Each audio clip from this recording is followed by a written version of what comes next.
আমি আগামীবার ইনশাল্লাহ নির্বাচন করব, এবার না। এখন আসলে আমার সমিতিকে আমার দরকার হবে, সেই সময়টাই যেন সবাই পাশে থাকে। অন্যান্য বাড়ির চেয়ে পরিবেশ এবার খুবই ভালো লাগছে, কারণ হচ্ছে এখানে মানে দুই প্যানেল যে এটা বোঝা যাচ্ছে না, এক প্যানেলের সাথে আরেক প্যানেলের যে খুনসুটি মজার হাসাহাসি মজা করা মানে এই বিষয়গুলো আছে এবং খুব ভালো লাগছে, আমার খুব ভালো লাগছে।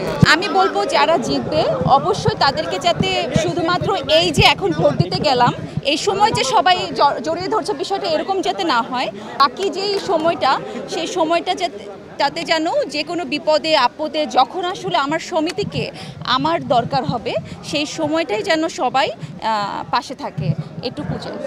না, আমার কাছে মনে হয়েছে যে এখানে যারা যারা দাঁড়িয়েছে, যারা যারা প্রার্থী হয়েছেন সবাই একজন মানে সবাই প্রত্যেকের জায়গা থেকে অনেক যোগ্য।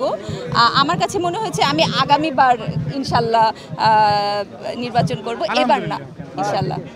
এটা পরে অনেক সময় আছে। এখন যেহেতু আমাদের শিল্পী সমিতি নির্বাচন একটা উৎসব, আমার কাছে একদমই আসলে নির্বাচন মনে হচ্ছে না, খুব উৎসব মুখর পরিবেশ এখানে। এবং এই যে আপনাদের সবার সাথে দেখা হলো, খুব ভালো লাগছে। আমি জানি আমার সাংবাদিক ভাইরা আমাদেরকে ভীষণ ভালোবাসেন, বিকজ সাংবাদিকরা না থাকলে অন্তত মাহিয়া আজকে এখানে দাঁড়িয়ে থাকতো না। আমার সাংবাদিক ভাইদের জন্যই আমি এখন পর্যন্ত এক্সিস্ট করি মিডিয়াতে।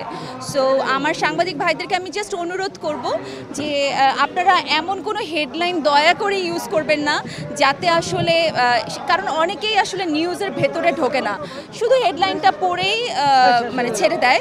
তো সেখান থেকে আসলে একটা নেতিবাচক ধারণা দর্শকদের তৈরি হয়। আমি সেই জায়গাটায় একটু সচেতন থাকার জন্য অনুরোধ করব। খুব ভালো প্রতিক্রিয়া, আলহামদুলিল্লাহ। আমি রাজকুমারের সাথে যুক্ত আছি।